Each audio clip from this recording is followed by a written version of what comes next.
말씀을 편집할 때요, 가장 먼저 받아야 될 응답이 무엇이냐면 하나님을 가까이 하는 것입니다. 오늘 읽었던 본문에도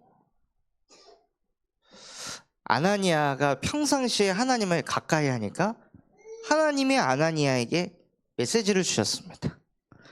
그래서 정말 저와 여러분이 먼저 받아야 될 응답이 무엇이냐면 하나님을 가까이 하는 거예요. 그 하나님을 가까이 할 때 나는 하나님과 가까이 합니다가 아니라 하나님의 말씀을 가지고 혼자 다시 쓰고 읽고 묵상하면서 나에게 이 말씀이 왜 필요한지 적용을 하는 거예요. 그래서 저 또한도 하나님을 가까이 하고 싶어서 다시 강단 말씀 옮겨 적고 그걸 묵상하고 저한테 적용하고 하니까요, 제 영혼이 행복해지는 거예요. 제 영혼이 평안하고 행복해지니까 뭘 하고 싶냐면 우리 가정도 하나님을 가까이 했으면 좋겠다, 이런 이제 마음과 생각이 생기는 거죠. 부끄럽게도 저희 가정이 한두 달 전만 해도 저하고 사모하고 뭐 같이 자고 같이 먹고 같이 육아도 하고 같이 다 하지만 뭐가 안 되냐면 진짜 깊은 소통이 안 되는 거예요. 그러니까 서로가 답답한 거죠. 서로가 힘이 드는 거예요. 가장 가까이 살지만 가장 멀리 있는 존재로. 그러니까 저도 제가 하나님을 가까이 하는 것 같지만 진짜 깊이 들어가서 제 영혼이 행복하지 않으니까 왜 저러지? 또 왜 저렇게 하지? 또 저러네? 이런 생각을 계속하는 거예요. 그런 생각을 계속하면서 그 사람을 가까이 지내니까 자연스럽게 보면 볼수록 뭔가 쌓이고 스트레스를 받게 되는 거죠. 그래서 막 뭐라고 하고 싶은데 그러면 이제 갈등이 일어날까 봐 꾹꾹 참고 있다가 나는 참고 있는데 이쪽에서 좀 이렇게 좀 해 하면은 그때 뭐가 열리는 거예요. 나는 뭐 입이 없어가지고 말을 못하나 하고 한 두세 번 참다가 이제 세네 번째는 이제 같이 막 쏘아붙이는 거예요. 이게 막 끊임없이 이루어지니까 나중에는 진짜 이렇게 해가지고 어떻게 가정생활을 할 수 있을까, 이런 생각까지 막 올 만큼 너무 힘들더라고요. 가정생활 자체가 포기하고 싶을 만큼 그런 정도로 가는 거예요. 그런데 이 가정 안에서 같이 책상에 앉아서 말씀 묵상하고 그거 다시 정리하고 서로가 붙잡은 기도 제목 가지고 포럼을 나누고 소통하니까요, 영적으로 소통이 되는 거예요. 그러면서 서로가 행복해지니까 어떻게 되냐, 상대방의 부족한 거, 연약한 거가 보이는 게 아니라 상대방이 나를 위해서 지금 어떻게 헌신하고 있는지, 얼마나 희생하고 있는지, 이런 것들이 보이는 거예요. 그러니까 그런 부분에 서로가 감사를 표현하고 격려를 해주고 위로를 해주니까 이 가정생활이 행복해지더라고요.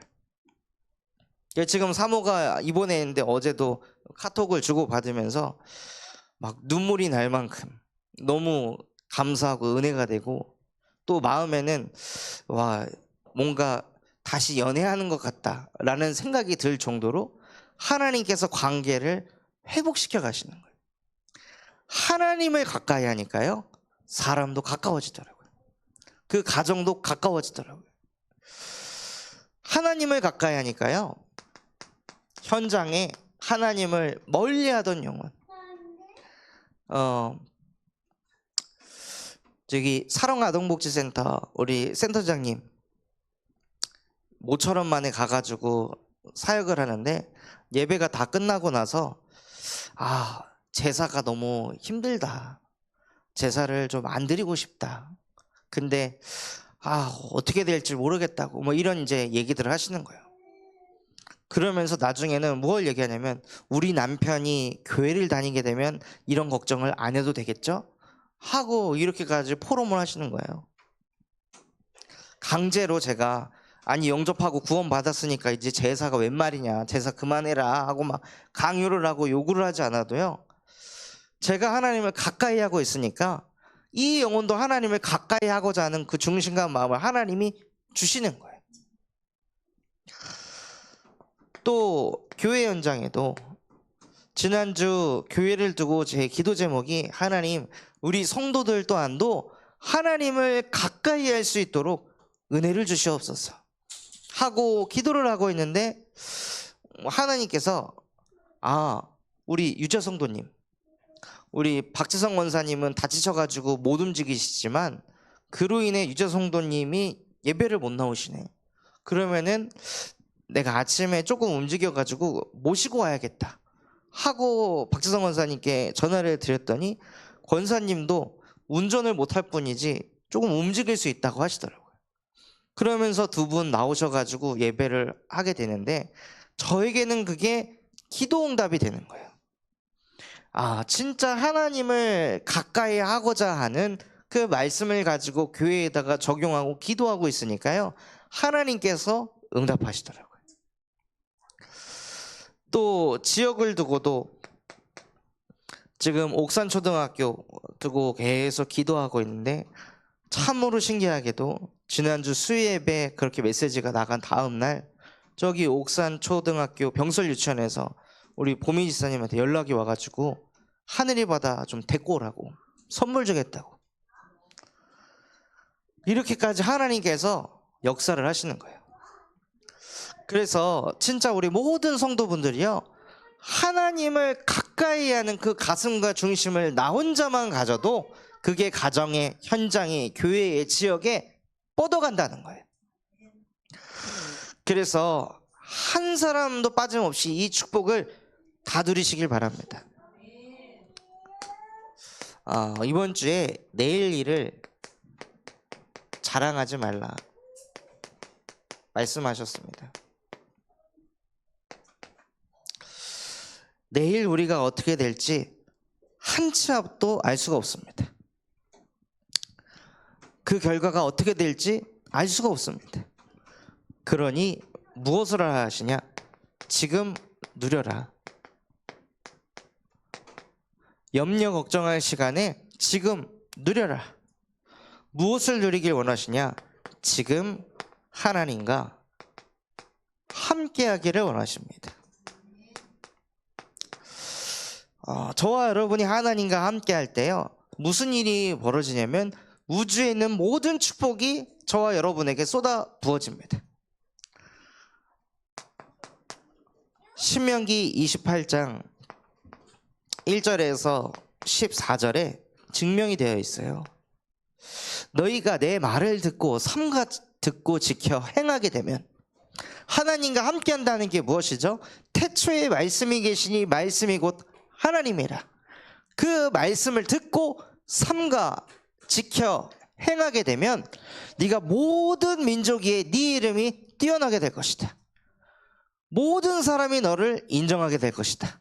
인정을 받으려고 노력하지 않아도요, 인정이 그냥 따라온다는 거예요. 그리고 어느 정도로 우주에 축복이 임하냐? 네가 창고를 관리하냐? 그럼 그 창고가 복을 받을 것이다. 네가 혹시 나가도 복을 받을 것이다. 들어와도 복을 받을 것이다. 네가 무엇을 하든지 간에 내가 너와 함께하며 복의 복을 쏟아 부을 것이다. 그게 하나님이 우리와 함께할 때 따라오는 어마어마한 응답입니다. 그러니까 이러면 어떡하지, 저러면 어떡하지 할 시간이 없는 거예요. 응답이 계속 몰려오니까. 그래서 정말 하나님을 가까이 하는 은혜를 누리시길 바랍니다. 이게 저와 여러분에게 주신 어마어마한 축복인데요, 많은 사람들이 지금 하나님과 함께하기보다 지금 염려하고 있고, 지금 불안해하고, 그 불안이 계속되니까 지금 두려움에 사로잡히게 되는 거예요. 사람들은 지금 내가 처한 상황, 현실, 앞으로 다가올 미래의 결과들 때문에 염려하고 불안하고 두렵다라고 말하지만, 사실은요, 신명기 28장 15절에서부터 19절 속에 있기 때문에 염려하고 불안하고 두려운 거예요. 요 말씀 구절에서는요, 너희가 내 말을 삼가 듣고 지켜 행하면은 나가든지 들어오든지 무엇을 하든지 복을 받는다고 했는데요. 15절에서부터는 너희가 내 말을 듣고 삼가 듣고 지켜 행하지 아니하면 따라오는 응답이 있다고 했습니다. 그게 무엇이냐? 네가 창고를 맡으면 창고가 안 될 것이고, 네가 나가도 저주를 받고 들어와도 저주를 받고 무슨 일을 해도 모든 일이 안 된다고 되어 있어요. 이거는 불신자한테 한 얘기가 아니라요, 신자한테 한 메시지인 거예요. 하나님의 자녀들이 하나님의 자녀가 돼서 영접은 해놓고, 아, 나는 진짜 내 안에 그리스도께서 사신다, 입술로 고백은 해놓고 실제 강단하고 아무 상관없는 삶을 살아갈 때 이 응답이 오는 거예요. 계속 되는 일만, 하는 일마다 안 되는 응답. 이래도 안 돼, 가정도 안 돼, 경제도 안 돼, 건강도 안 돼, 전도도 안 돼, 안 되는 흐름으로 계속 가는 거예요. 그러니까 그 흐름 속에 있으니까 자연스럽게 세팅이 어떻게 되냐? 염려 체질, 불안 체질, 두려운 체질로 갈 수밖에 없는 거예요. 진짜 문제는 무엇이냐?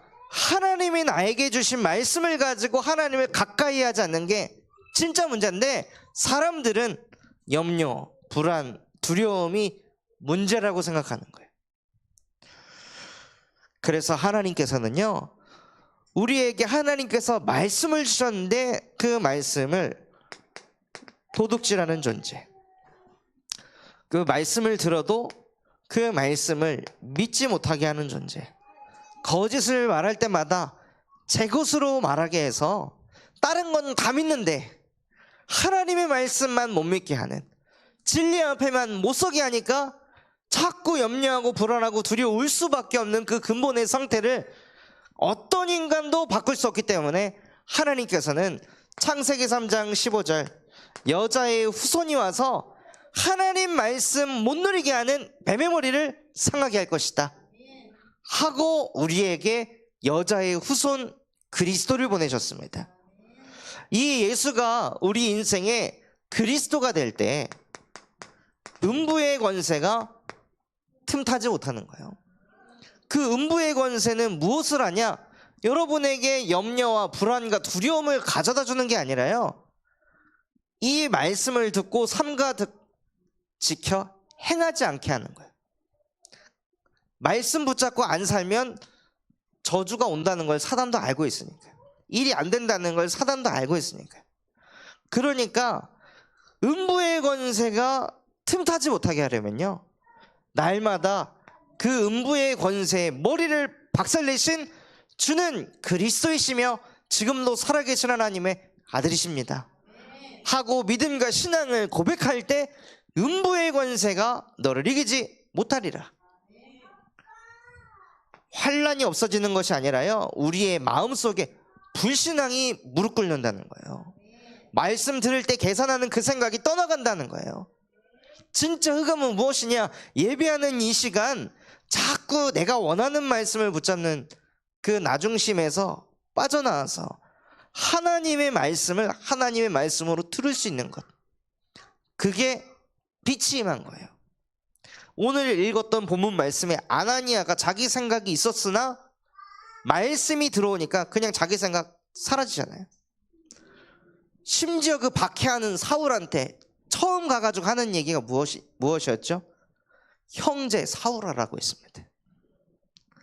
자기 동료들을, 자기 동역자들을 죽이고 박해했던 그 사울에게 찾아가가지고 형제 사울아.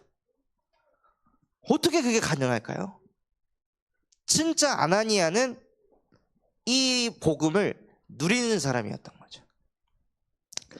그래서 정말로 예수가 그리스도가 되셔서 하나님의 말씀을 삼가 듣고 지키지 못하게 하는, 흑암을 무릎 꿇게 하는 이 밤이 되시길 바랍니다.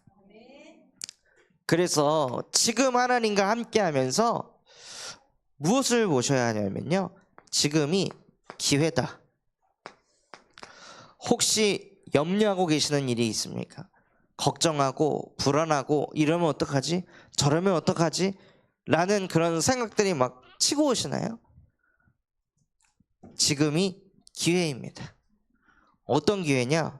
그걸 통해 하나님께서는 전도 작품을 만드실 것이다.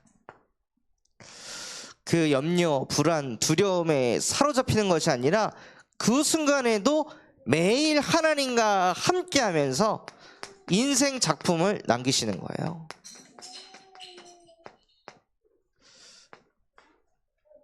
염려할 상황 속에, 불안과 두려워할 그 현실 속에 염려와 함께하는 것이 아니라 이 순간에도 성삼위 하나님이 지금 나와 함께하십니다 라고 믿음과 신앙을 고백하면서 그게 저와 여러분의 전도의 작품이 되는 거예요. 이게 된 사람이 선교 작품을 만들 수가 있습니다.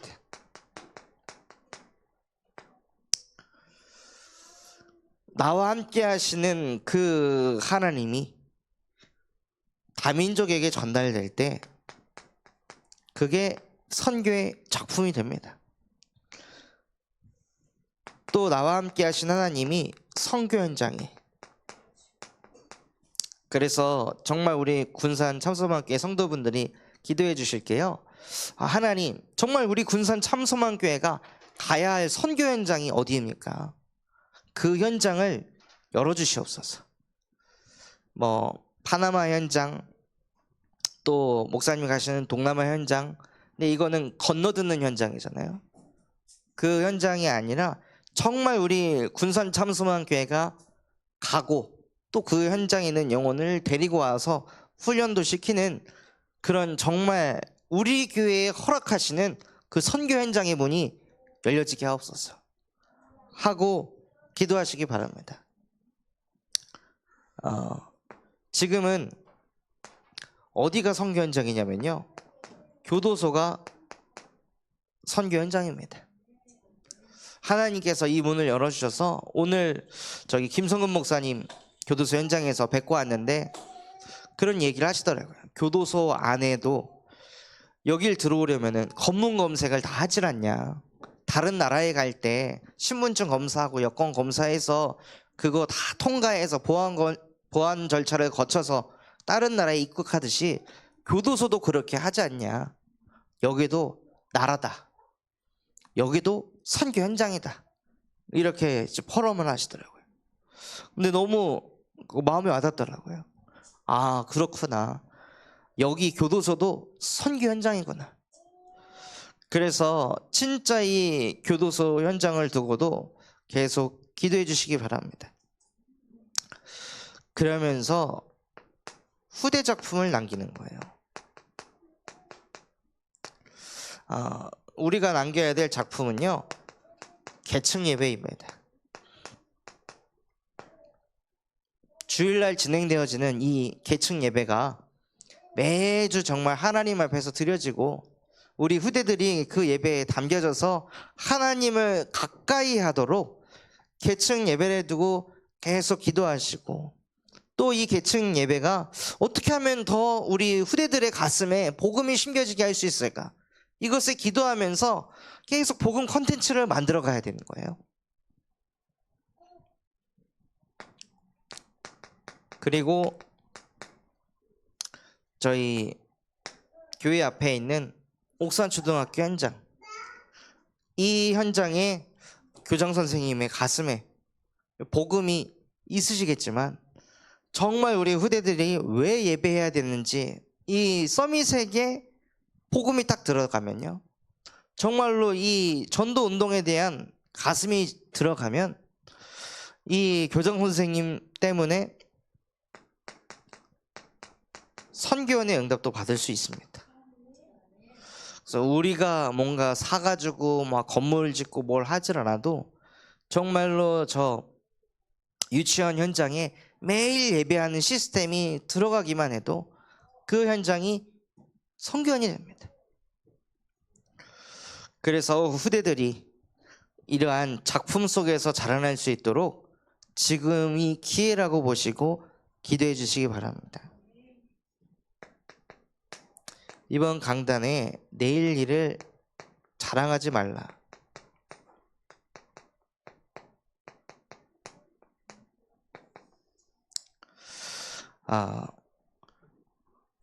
오늘 무슨 일이 일어날지 알지 못한다고 말씀하셨습니다. 내일 일을 자랑하지 말라라고 하신 거는요, 결국에는 미리 판단하지 마라. 미리 결정하지 마라. 이미 어떻게 될지 모르는데 왜 미리 판단하고 미리 결정해가지고 미리 염려 걱정하고 불안해하냐.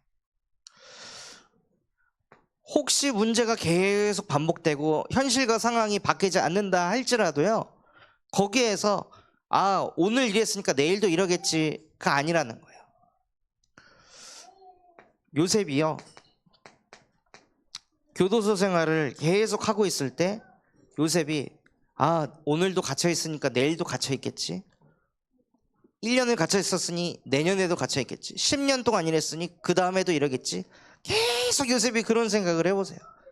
얘가 어떻게 되겠어요? 그런데 요셉이 어느 날 갑자기 왕이 불러가지고 출소를 하게 됐어요. 이 응답을 받을지 요셉이 어떻게 알았냐는 거예요. 그러니까 우리는 한 치 앞도 내다볼 수 없는데 자꾸 내다보고 마치 그렇게 되겠지 이 생각으로 가는 거예요. 저도 복음 받기 전에 오늘도 우울했으니까 난 내일도 우울할 거야. 내일 우울하니까 그 다음 날도 우울하겠지. 그럼 이번 주 내내 우울했으니까 그 다음 주도 우울하겠지. 그 다음 달도 우울하겠지. 그럼 난 왜 살아야 되지? 미리 판단하고 미리 결정하니까 삶의 이유와 목적이 그냥 사라져 버리더라고요.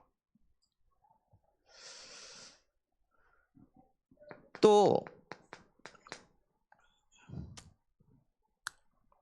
뭐라고 말씀하셨냐면요, 타인이 칭찬하도록 하라고 하셨습니다.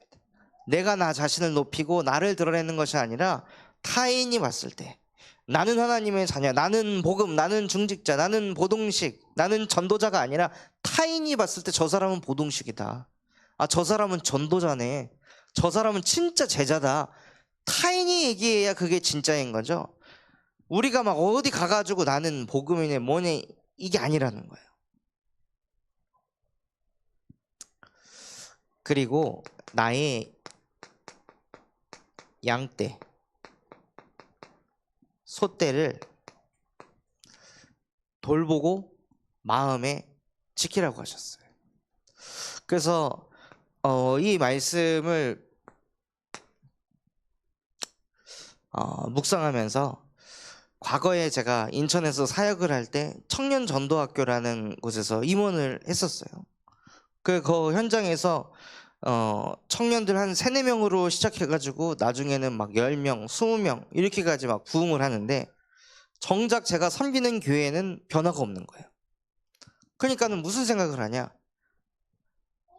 나는 괜찮은 사람인데 우리 교회가 이상한 거야. 생각이 이렇게 되는 거야. 여기 전도학교에서는 이렇게 역사가 일어나는데 우리 교회에서는 역사가 안 일어나네? 그럼 우리 교회가 문제인 거지. 나는 이렇게 응답받는 사람인데. 그러니까 그때 어리석게도 나의 양떼, 나의 소떼가 뭔지 분별을 못하는 거죠. 우리에게 맡기신 양떼와 소떼는 나의 가정, 나의 가문, 또 우리 군산 참소만교회, 또 구역원들, 또 계층의 부장님, 교사분들, 이런 분들이 우리에게 맡기신 양떼, 소떼예요.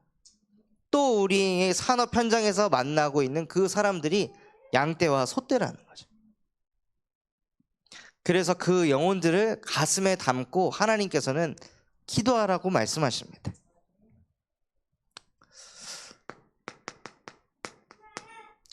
그래서 말씀을 편집하는 전도 제자 예전에요, 복음을 편집하는 은혜가 있으시길 바랍니다. 하나님께서는 저와 여러분을 어떤 존재로 부르셨냐, 다 개개인이 편집자로 불렀어요. 다 하나님께서는 각자의 인생의 드라마를 써가시고 각자의 인생의 영화 한 편을 찍게 하시는데 거기에서 여러분은 어떻게 편집을 하고 계십니까? 내 인생을, 내 드라마를 어떻게 촬영을 하고 있고 편집을 하고 계세요? 많은 사람들이요, 잘못된 편집을 하고 있습니다.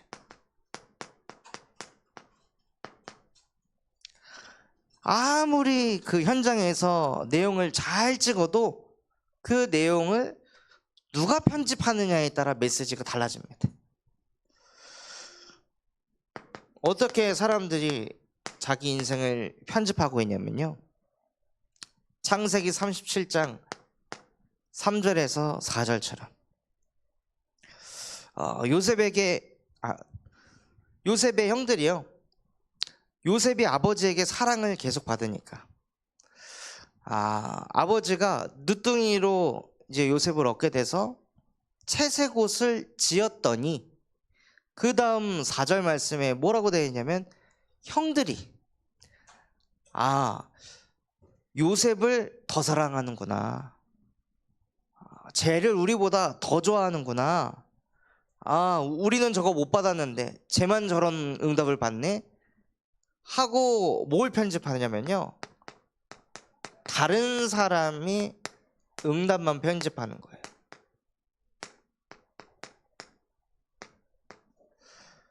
자꾸 그 편집을 하는 그 기준이 뭐냐, 다른 사람이 응답받은 거, 여기만 딱 편집을 하는 거죠. 요셉의 형들은 응답을 못 받았어요? 요셉의 형들은 무슨 응답을 받고 있었을까요? 엄마가 살아있었잖아요. 요셉은 아버지한테 아무리 사랑을 받아도 엄마가 돌아가셨잖아요. 근데 요셉의 형들은 엄마가 다 살아나 있잖아요. 근데 요셉의 형들 눈에는 그게 안 보이는 거예요. 우리 엄마가 이렇게 살아 계셔가지고 나를 사랑해 주시고 보듬어 주시는 이건 안 보이고, 요셉이 응답받는 것만 보이는 거죠. 그러니까는 계속 잘못된 편집을 하니까 마음속에 이상한 것들이 자꾸 쌓이는 거예요. 내가 응답받고 있고 하나님이 나를 축복하시는 것은 안 보이고, 자꾸 남이 응답받는 거, 남이 잘 되는 거, 남이 승진하는 거, 남이 막 성적 오른 거, 남이 열매 있는 거, 이것만 보는 거예요. 또 어떻게 잘못된 편집을 하면서 사냐면요, 출애굽기 6장 2절에서 9절에 보면 모세가 바로왕한테 가가지고 우리를 광야로 4일 가게 해서 하나님께 예배 좀 드릴 수 있게 해줘라 라고 하니까, 이 바로왕이 얘네들이 노역을 안 하려고 지금 거짓말을 하는구나, 그래서 이들의 수고를 더 힘들게 해라 해서 노역을 힘들게 만듭니다. 그러니까 이 이스라엘 백성들이 노역이 심해지니까요, 모세가 와서 메시지를 하는데 메시지가 안 들어가는 거예요. 말씀 붙잡고 따랐더니 현실이 더 어려워지지 않았냐, 이것만 편집하는 거죠. 하나님의 말씀을 딱 받았던 그거를 편집하는 것이 아니라요, 하나님 말씀 받았더니 상황이 안 좋아졌네, 하나님 믿었더니 더 안 좋아졌네, 가까이 하라고 했더니 가정이 더 문제가 생기네, 뭐 어떻게 된 거지?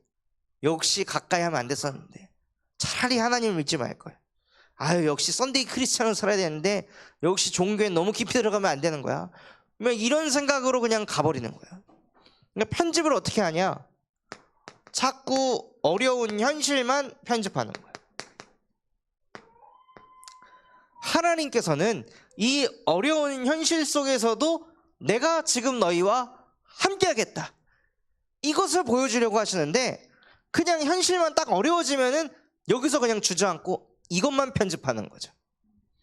그러니까 메시지가 안 들어가는 거예요. 어려우니까, 어려운 것만 쳐다보니까. 또 요한복음 8장 1절에서 5절에 보면 이 바리새인들이요, 무엇을 하냐면 음행 중에 있다가 걸린 여자를 데리고 와서 율법의 시선으로 바라봅니다.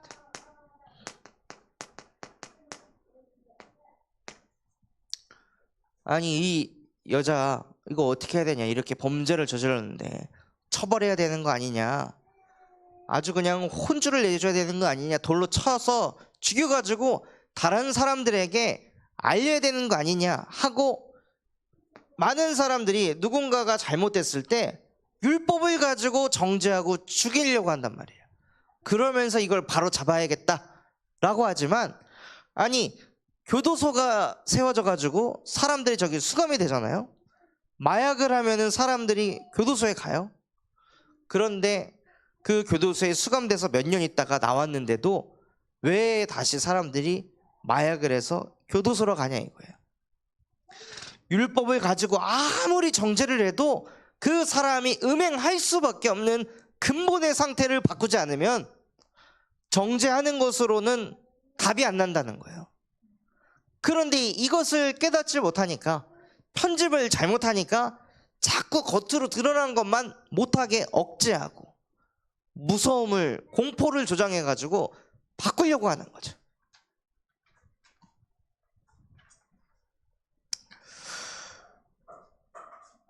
그런데 왜 이런 잘못된 편집을 하게 될까요? 잘못된 편집을 할 수밖에 없는 잘못된 근본을 가지고 있기 때문입니다. 정신과에서는 이 부분을 가지고 핵심 가치라고 하더라고요. 사람이 가지고 있는 그 핵심의 가치가 잘못되어 있으면 모든 게 잘못된다. 인간의 근본이 잘못되어 있으면요, 편집도 잘못할 수밖에 없는 거예요. 요셉의 형들이 다른 사람의 응답만 자꾸 편집했던 이유가 무엇이냐? 하나님 떠나서 하나님의 눈이 아닌 나의 눈으로 자꾸 쳐다보니까, 다 내 기준, 내 입장에서 모든 것을 바라보니까요, 편집이 잘못될 수밖에 없는 거예요. 그래서 영화를 봐도 주인공 시점에서 스토리가 가다가 주인공이 아닌 다른 사람의 입장에서 스토리를 풀어가면요, 또 전달되는 메시지가 달라져요. 원래 인간은 나의 눈으로 세상을 바라보고 편집하는 게 아니라 창조주이신 하나님의 눈으로, 하나님의 절대 주권 안에서 모든 것을 바라봐야 되는데, 하나님 떠나 지금 하나님과 함께 하질 않으니 나의 눈을 가지고 자꾸 바라보니까요, 내 수준으로만 자꾸 편집할 수밖에 없는 거예요. 안 하고 싶어도 그렇게 될 수밖에 없는 거죠. 또 로마서 3장 23절, 모든 사람이 죄를 범하여서 하나님의 영광에 이르지 못하더니, 죄 속에 있으니까 영이 죽어가지고 모든 것을 육으로만 볼 수밖에 없는 그 근본의 상태, 이 죄 속에 있으니까요, 누가 죄를 저질렀을 때 민감한 거예요. 거기서 막 못 참는 그런 게 나올 수밖에 없는 거예요. 나도 죄를 저지르고 싶지만 나는 이렇게 꾹꾹 누르면서 참고 있는데 저거는 지 마음대로 사네? 그러니까 그게 막 못 견디는 거죠.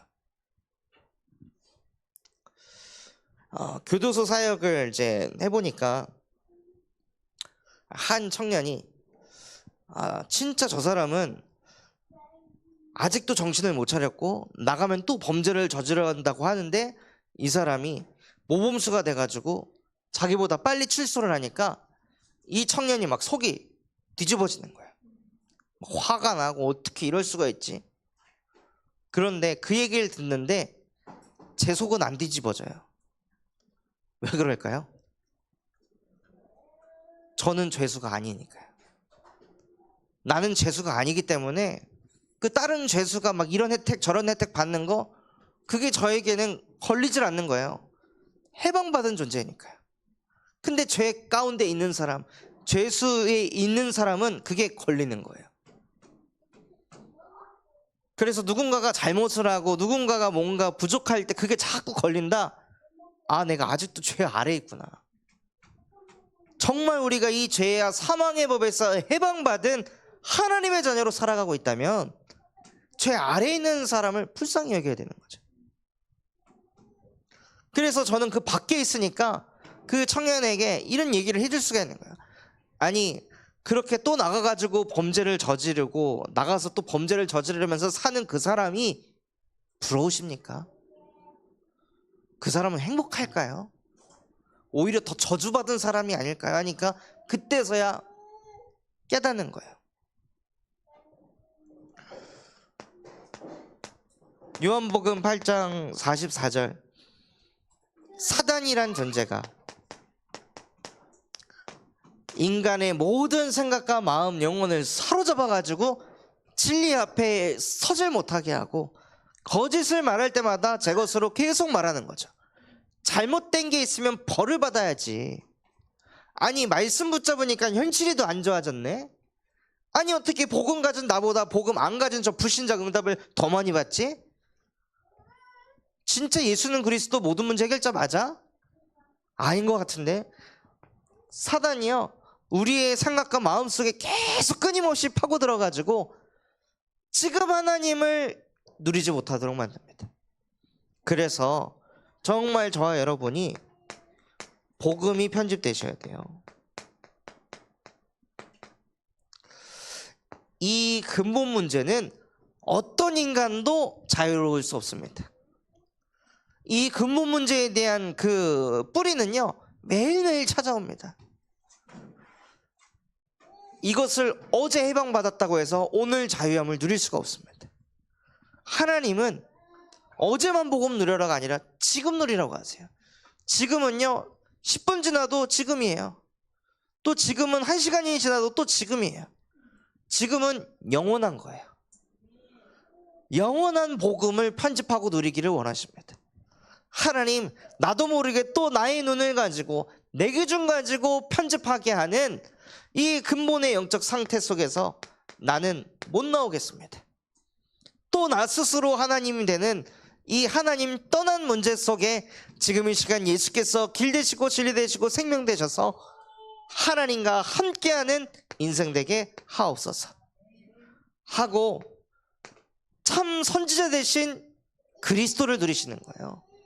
하나님 자꾸 내 눈에 나도 죄 속에 있기 때문에 다른 사람의 죄를 보면은 못 참게 되고 그거 막 밟아야 되고 정죄해야 되는 내 안에 자꾸 율법을 가다줘서 나도 시달리게 만드는 죄와 사망의 법에서 생명과 성령의 법으로 나를 해방시켜 주시옵소서 하고 참 제사장 되신 그리스도를 누리시는 거예요. 끊임없이 사단이 하나님 말씀 붙잡기보다 현실 상황 붙잡게 하는 그 마귀의 일을 나도 못 막고 그 어떤 누구도 막지 못하기 때문에 하나님의 아들이 나타나신 것은 바로 그 마귀의 일을 멸하려 하십니다.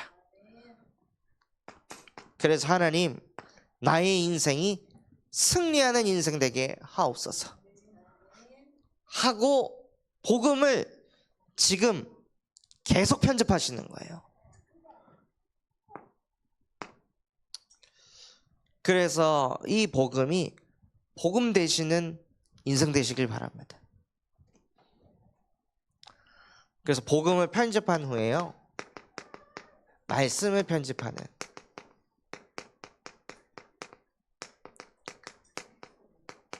전도제자의 응답을 누리시길 바랍니다.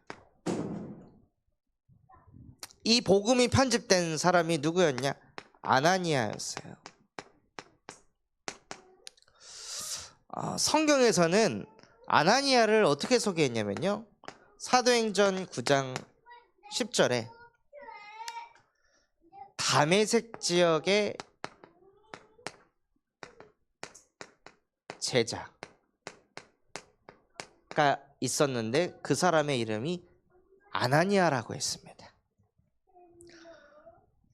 그러면 저와 여러분이 받아야 될 응답이 무엇이냐면 조촌동에 사는 제자 누구누구, 경암동에 사는 제자 누구누구, 옥산면에 사는 제자 누구누구, 미룡동에 사는 제자 누구누구, 이 응답을 받아야 되는 거예요. 조촌동에 복음 필요한 사람 있다던데 전도 대상자가 있으면 바로 생각이 조촌동에 제자 누구 있잖아, 이게 연결돼야 되는 거죠. 하나님이 딱 저 보좌에서 보셨을 때 지금 사도 바울이 복음 받아야 될 시간표인데 그 지역에 누가 있지? 아나니아가 있지. 하나님이 아나니아를 보실 때 그런 제자였던 거예요. 다메섹에 복음 필요한 사람이 있으면 아나니아에게 붙여야 된다. 아나니아는 복음이 편집된 사람이니까. 그러니까요, 하나님께서 아나니아를 그 정도로 축복하시고 아나니아에게 말씀을 하시는데 뭐라고 말씀하시냐? 아나니아야 하고 부르시면서 너는 일어나 직가라 하는 거리로 가서 유다의 집에 다소 사람 사울이라는 사람을 찾아라. 그가 기도하는 중이라. 하나님께서 아나니아에게 어디로 가라고 하셨죠? 직가라고 하는 거리에 유다의 집. 유다는요, 우리나라로 치면은 철수 이런 정도의 이름이에요. 그러니까 다메섹에도 유다라는 사람이 엄청 많은 거죠. 유다의 집에 가라 했을 때는 너무 많으니까 못 가니까 직가라고 하는 거리, 지금으로 말하면 산성로 203 주소 정확히 알려주고 거기 직가라고 하는 집에 유다라고 하는 집에 가라 말씀하신 거예요. 근데 저는 이거를 묵상하면서 뭐가 느껴지냐면 아나니아가 거기서 다락방을 했구나. 유다의 집에서 아나니아가 말씀 운동을 펼쳤구나. 그러니까 사울이, 눈먼 사울이 거기에서 뭐 하고 있는 중이라고 했죠? 기도하는 중이라고 했어요. 그리고 사울이 눈이 멀었을 때 앞에 구절을 보면요, 눈이 멀었을 때 사람에게 이끌려 갔다고 했어요. 누가 끌고 갔냐 이거예요.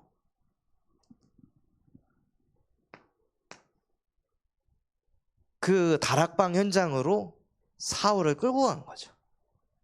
그럼 끌고 가 있으니까 유다가 기도해 하라고 가르쳐 줬겠죠.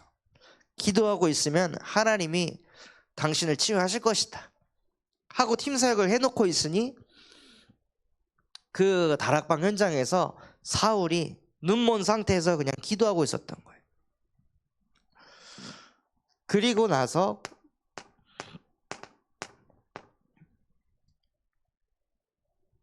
네가 가서 다소 사람 사울을 찾아라 라고 말씀하셨는데 무슨 뜻이냐면요, 예비된 자가 있는 거예요. 그러니까 저와 여러분이 그 지역의 제자가 돼서 다락방 운동을 일으키고 있으면, 그 가정집에서 말씀 운동을 계속 펼치고 있으면 하나님이 거기다가 예비된 자를 보내주신다는 거예요. 그럼 우리는 예비된 자이기 때문에 그냥 복음을 바로 얘기하는 거죠. 예비되지 않으면 예비되도록 읽도록 막 그 사람 갈급하도록 뭔가를 해야 되잖아요. 서른 메시지 해야 되고 막 이거 챙겨줘야 되고 저거 해줘야 되고 눈치 봐야 되고 비 맞춰야 되고 그 짓을 해야 되는데, 진짜 다락방 전도 운동은 눈치 보면서 복음 전하는 곳이 아니라 정말 말씀 운동을 하고 있으면 그곳에 예비된 자를 보내주신다는 거예요. 복음이 필요한 사람, 복음 편집하고 싶어하는 사람을 보내주시는 거예요. 복음 아니면 안 되는 사람만 보내주시는 거예요. 그때 아나니아가 무엇을 하냐면요, 말씀을 편집합니다. 사도행전 9장 13절 14절에 보면 아나니아가 하나님에게 뭐라고 답변하면요, 하나님, 제가 한 사람이 아니라 여러 사람에게 들었습니다. 사울은 그리스도를 전하는 사람을 박해하는 자라고 제가 한두 번 들은 게 아니라 엄청나게 많이 들었습니다. 예루살렘에서도 박해했는데 이 지역에는 대제사장에게 위임을 권한 받아가지고 그리스도를 전하는 사람을 박해하려고 하는 사람입니다 하면서 아나니아에겐 뭐가 편집되어 있었냐면요, 사람들에게 들었던 정보가 편집되어 있던 거예요. 대부분의 사람들은 이 인생을 삽니다. 들은 걸로, 사람들에게 들은 걸로. 저 사람 저렇대, 이 사람 이렇대. 그럼 우리도 모르게 그냥 그 틀에 갇혀가지고 그 사람 자꾸 바라보잖아요. 아나니아도 딱 그 상태였던 거예요. 그런데 이런 상태라는 거를 하나님이 모르셨을까요? 아시는 상태에서 하나님이 아나니아에게 메시지를 주셨습니다. 사도행전 9장 15절에 가라, 이 사람은 내 이름을 이방인과 임금들과 이스라엘 자손에게 전하게 하여 택한 나의 그릇이다. 아니, 이 정보가 편집되기까지 아나니아가 사울에 대해서 하루 이틀 들은 게 아니라 어마어마하게 많이 들었는데요, 하나님이 한 번 말씀하셨어요. 그 사람은 내 이름을 전파하게 하여 내가 택한 사람이다. 끝. 더 이상 토론한다는 거예요. 정보를 편집하는 게 아니라 아나니아는 그 순간 말씀을 편집한 거예요. 사람들이 이렇다 말한다 할지라도 하나님이 아니라고 하면 아닌 거다. 이게 제자인 거죠. 사람들이 옳다 하는데 하나님이 그르다 한다면 그건 그른 것이다. 그게 제자인 거예요. 그런 사람인 줄 하나님이 아셨던 거예요. 아나니아를 봤을 때. 아나니아는 내가 어떤 메시지를 해도 그것을 진리로 여기는 제자다. 다메섹의 제자, 다메섹의 지교회 운동할 제자, 그런 제자로 하나님이 아나니아를 생각하고 계셨던 거예요. 정말 이곳에 있는 모든 전도 제자분들이 아나니아와 같은 응답을 누리시길 바랍니다.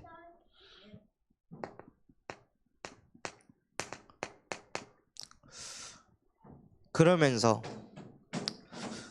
제게는 더 은혜됐던 것이 무엇이냐면요, 아나니아가 이렇게 말씀을 편집하고 사울에게 갑니다.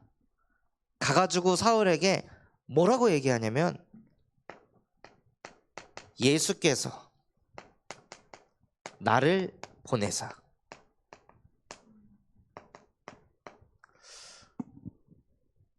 예비된 자를 만나가지고 하는 얘기가, 하나님이 나를 보내셔서 당신을 만나러 왔습니다 라고 포럼을 하는 거예요. 내가 원래 이런 생각을 가지고 있었는데 예배를 드리면서 내 생각이 이렇게 바뀌어가지고 이렇게 왔다가 아니라, 당신을 이 자리까지 보게 한 그 예수께서 나를 보내사 형제 사울 당신을 만나러 왔습니다 라고 고백을 하더라고요.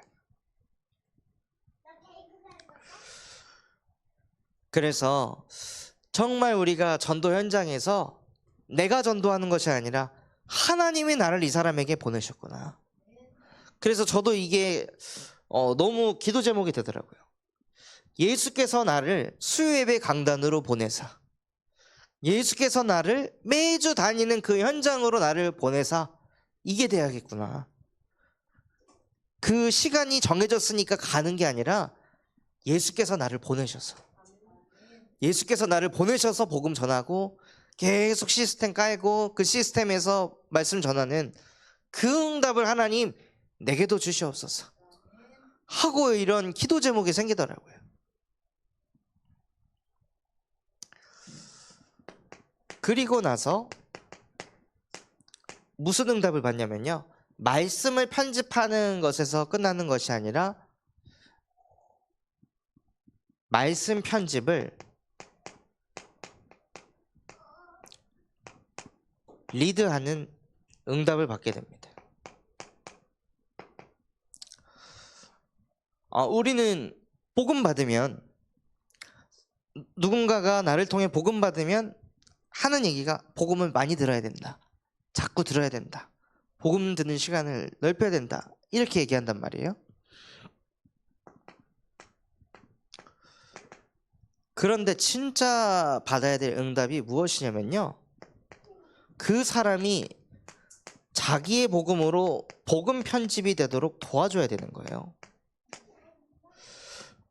그 사람이 받은 말씀이 실제 자신의 삶 속에 적용될 수 있도록 말씀을 편집하도록 도와줘야 되는 거예요. 이걸 리드해줘야 되는 거예요.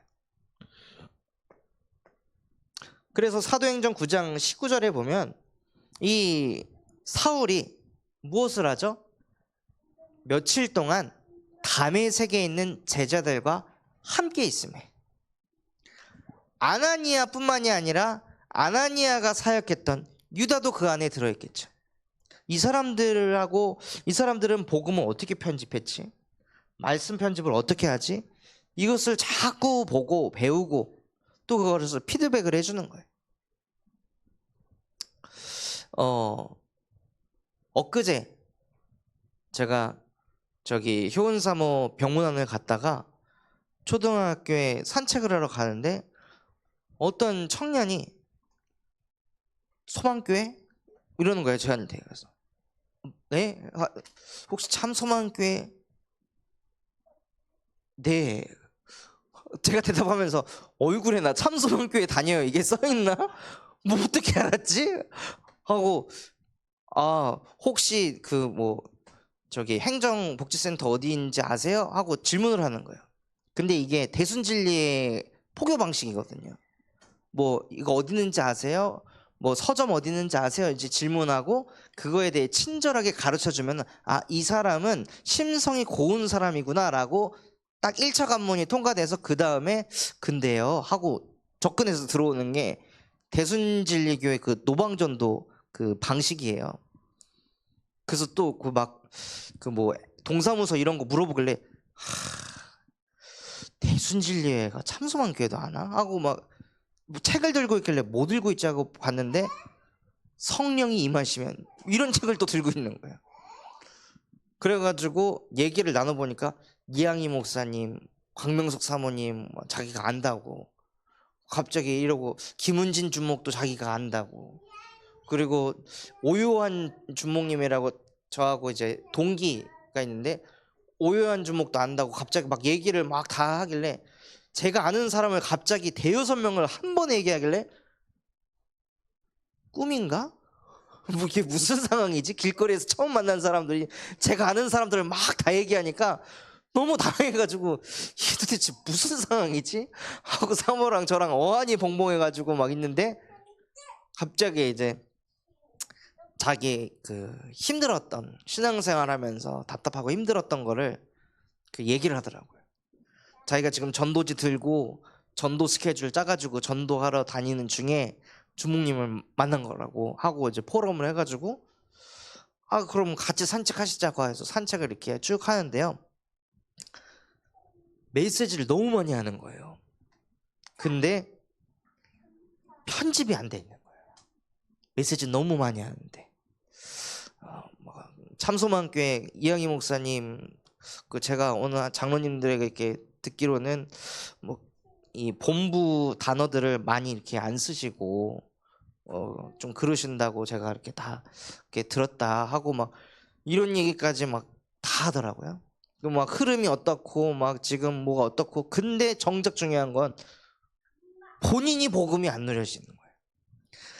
이 소리 저 소리 이런 것들은 다 편집돼 있는데 실제 복음이 내 것으로 편집이 안 되는 거예요. 이게 제가 엊그제랑 또 어제 같이 현장 데리고 다니면서 계속 얘기를 들어주다가 이걸 물었어요. 근본 문제가 당신하고 무슨 상관이 있냐? 상관이 있죠. 예수 그리스도로 모든 것이 필요 충분 모든 것이 돼야 되는데 이게 안 되면 인간이 불행하죠. 그리스도와 함께해서 2, 3, 7, 5천 종족까지 가서 이 복음 전해야 되는데 그래서 5개 응답 받고 20가지 전도 전략 펼쳐야 되는데 그게 좀 안 돼가지고 저도 좀 답답해요. 하고 막 메시지는 막 하는데 정작 이거하고 나하고는 상관이 없는 거예요. 집에 있을 때 뭐 하세요? IOTC 뉴스 틀어가지고 메시지 계속 듣는다는 거예요. 그런데 편집하는 시간이 내 것으로. 그래서 제가 어저께 헤어질 때 정말 당신이 그 속에서 빠져나오고 싶으시면 제가 미션을 드릴 테니까 그걸 할 용의가 있으면 다시 연락을 달라고. 그래서 하나님께서 그분에게 은혜를 주셔서 정말 그 사람이 이 사회와 같이 예비된 자라면 다시 연락을 주실 줄 믿습니다. 그래서 정말 저와 여러분이 말씀을 나 자신이 먼저 편집을 할 줄 알아야 딱 들었을 때 아, 이 사람 편집이 안 됐구나. 이게 보인단 말이에요. 그럼 나 자신이 편집을 못하고 있으면요. 팀 사역을 어떻게 해야 되냐? 이거 들어봐. 저거 들어봐. 계속 듣게 해야 되는 거예요. 그 사람 녹취 뭐 한두 번 했겠어요? 녹취가 어마어마하게 했어요. 근데 내 곳으로 안 돼 있는 거예요.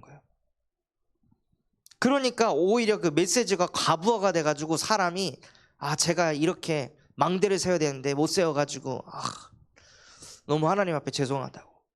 제가 진짜 빛의 경제 회복해야 되는데 빛의 경제 회복하려면 진짜 내가 복음이 편집화돼서 편집 설계 디자인 돼가지고 해야 되는데 제가 그게 안 돼갖고 다 모든 문제는 나에게 있다고 하는데 제가 문제인가 봐요 하고 이런 포럼을 하는 거예요. 또 메시지를 너무 많이 들어가지고 그 사람 주변을 보면은 그 사람의 영적 상태가 보인다고 했는데 제 주변에 전도자들이 많이 없는 걸 보니 저는 아닌가 봐요. 이런 이제 이상한 메시지들로 막 편집돼 가지고 사람이 안 되는 거예요. 너무 안타깝더라고요. 그래서 진짜 무슨 응답을 받으셔야 되냐면요, 혼자 정말 나의 문제가 어디서 왔는지, 진짜 내 문제 하나님 떠난 근본 문제에서부터 모든 게 시작됐구나, 이게 편집되셔야 돼요.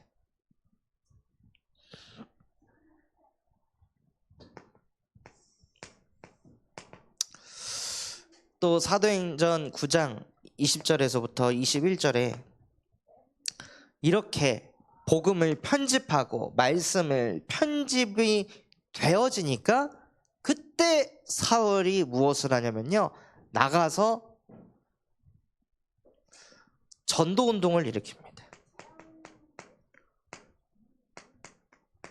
그 전도자들을 박해하던 그 사람이요, 복음 편집, 말씀 편집이 딱 되니까 전도 제자로 서버리는 거예요. 말씀이 편집되니까요. 그리고 나서 이 사울이 나가서 전도운동을 일으키니까요, 그곳에 있는 많은 다메섹에 있는 유대인들이 놀라는 거죠. 아니, 저 사람은 그리스도인들을 박해하던 사울이 아니냐. 근데 어떻게 저 사람이 예수가 하나님의 아들이라고, 예수가 그리스도라고 전파할 수가 있지? 하고 지역에 영향을 끼치는 거예요. 지역에 많은 사람들이 알고 있으니까. 그러니까 무슨 응답을 받게 되냐면요, 지역에 전도운동을 일으키는 거예요. 오늘 미션홈에서 학원사님 동창분이 군산의 시의원이라 하더라고요. 그 시의원분의 딸도 자살, 또 가까운 형도 자살, 주변에 자살하는 사람이 지금 3명이나 된다는 거예요. 그럼 그 시의원이, 지금은 뭐 성당을 모시는 카톨릭 신자라고 하는 그 시의원이 말씀을 지속적으로 편집하는 다락방 속에 있는 그 지역의 제자와의 만남을 갖게 된다면 사울과 같이 지역의 전도운동에 쓰임받는 전도제자가 된다는 거예요. 그래서 정말 저와 여러분이 받아야 될 응답이 무엇이냐면요, 아나니아가 받은 응답을 받아야 합니다. 그것이 무엇이냐? 말씀을 가지고 여러분의 인생의 5기초에 적용하는 응답을 받으시는 거예요. 다락방, 팀사역, 미션홈, 전문교회, 지교회를 응답받기 이전에 이것을 응답받으려면 실제 말씀을 가지고 나에게, 우리 가정에, 나의 만남에, 또 내가 섬기는 교회, 내가 살고 있는 지역에, 또 나의 업에 말씀이 어떻게 적용돼야 될까? 말씀 붙잡고 어떤 기도 제목을 붙잡고 기도해야 될까? 이것을 먼저 하시는 거예요. 아나니아가 그 응답을 받고 있으니까 유다의 집에 가서 다락방을 할 수 있었습니다. 그러니 하나님이 예비된 자를 보내시고 그 예비된 자가 지역의 전도 운동을 전도 제자가 되게 하셨습니다. 그래서 정말 나 자신을 위해 복음을 하는 것을 넘어서 지역의 전도 운동을 일으키는 그러한 전도 제자의 응답을 누리시기를 예수 그리스도의 이름으로 기도하겠습니다. 받은 말씀을 잡고 우리 합심해서 기도하도록 하겠습니다.